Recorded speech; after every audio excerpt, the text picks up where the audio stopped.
One Piece manga chapter 912. Now I feel like this is the best chapter of Wano so far. Apart from the stuff we had with Zoro at the beginning of this arc, I think this is the best one so far because we got a lot of information on this one chapter alone and a lot of hype. Usually when we have Zoro in a chapter, the word hype is bound to be said. We got more details to what is actually going on this island. We got more information about Ace and Otama, information about the great swords, Kaido's factories. Just overall, it was more than I expected from one chapter. You can make endless discussions just based on this chapter alone, and the pacing of this chapter was phenomenal, which is very unusual from Oda because the pacing in the beginning of the majority of the arcs in One Piece are usually very slow. The progression we got from this chapter is something I would like for Oda to do more often because this was amazing, and we also got some hype for the next chapter. But we are on break next week, which kind of sucks, but I think we all saw that this was going to happen sooner or later. Again, Wano is looking pretty good so far. Wano is looking like it has one of the best starts to an arc, obviously the Reverie being number one, but let's get on to this chapter.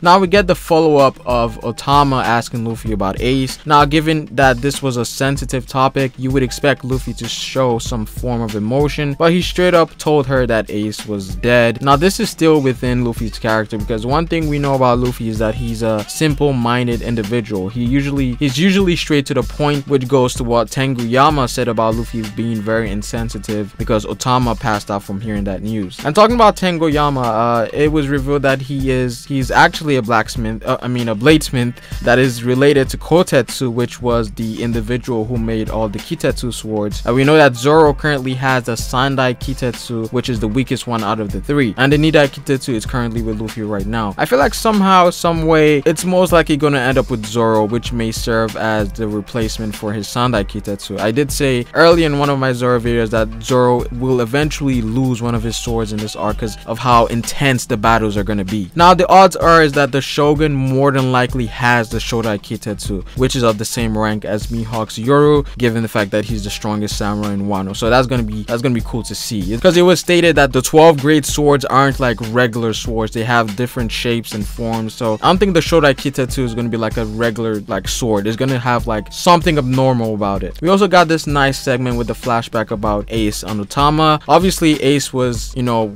he wasn't allied with the Whitebeard pirates at this point in time, and if you notice in the panel, Ace is actually learning how to make one of those hats that he made for Oris, but on a smaller scale. We also got a dialogue between Ace and Otama, and Ace basically tells her that she has to become a strong individual if she wants to join his crew, and that's why she set her goal on becoming a kunoichi. Seeing Ace again definitely brought back some memories, though I feel like Luffy is gonna take on Ace's role when it comes to Otama, just like how Roger had apprentices like Buggy and Shanks on his ship. I could actually see Luffy taking Otama under his wing later on in the story. Not necessarily now, but later on in the story. Now they arrive to this wasteland where everything is just kind of messed up, and you can actually see Kaido's factories at a distance. Now if they aren't making smiles, then what exactly are they making? Now we know that Caesar made a couple of weapons for Kaido, like the gas jack used in Zou. That could be it, but I do think there might be something else going on. Now strangely enough, there's actually animals roaming about, but there's something special about them. It seems like they've been merged with other animals. Obviously this isn't normal and could be the result of the pollution from the factories, but it's still kind of weird. I think there's something going on there with like the beast. I think the beast pirates, they're trying to make like some sort of ultimate creature. I do feel like, because I think Kaido himself is like a mixed breed of like several creatures just mixed into one. So that could be Oda foreshadowing things that could possibly happen later in this arc. Zoro has finally made his return, and a lot quicker than I thought. I was of the mindset that we would see Zoro and in fact any other Straw Hats for a while, because it seems like they were on like a different side of Wano, while Zoro, Robin, and Frankie and Usopp. I didn't expect to see any other Straw Hat this early, and this is why I said Oda deviated from the norm, because if this was any other arc, it would have taken like 10 chapters before we got to see any other Straw Hats. And this is perfect because Zoro has now met up with Luffy. The last time we saw Luffy and Zoro tag teaming was during Dressrosa against Fujitora, and even then it was a filler in the anime. But damn, seeing these two again is greatness. Like the captain and his vice captain, right hand man. Yo, I'm hyped. At this point, the only person that would give them a problem is a commander, and maybe we get a glimpse of Zoro, some of Zoro's actual power, because they're actually going up against someone strong. Because beforehand we always said that Zoro was always going up against weak individuals. Now he has a chance to go up against someone that's actually decent, and this might play out well. We have Luffy there, so it's not really a 1v1, but still, this could be a good fight. At first I think they're gonna struggle a bit because of how tricky Hawkins fruit is, but I think once they figure it out, Hawkins has no chance, because he's basically going up against two supernovas and two of the strongest because Luffy is the strongest supernova right now, and Zoro could be like top 5. I'm not sure, including the fact that Luffy has like insane observation now. I do think that Hawkins is eventually going to side with the Straw Hats, but I do want to see a clash between these characters right now. And let's be honest, the people behind Hawkins are probably trash. So again, I said that this was going to be a tricky battle, because he could use like his pain receptors to, he could put it like on Zoro, and Luffy's actually hitting Zoro. So that's gonna be tough for them to figure it out, because Luffy and Zoro are actually very straight-minded when it comes to fights. But once Luffy figures it out, it's gonna turn out pretty bad for Hawkins. But we'll see how that plays out. But yeah, it's crazy that we're getting a fight so early in this arc, but this is definitely hype. I think a lot of people wanted to see this. Yeah, this arc is turning out to be amazing. Yeah, this chapter was a 9 out of 10 for me.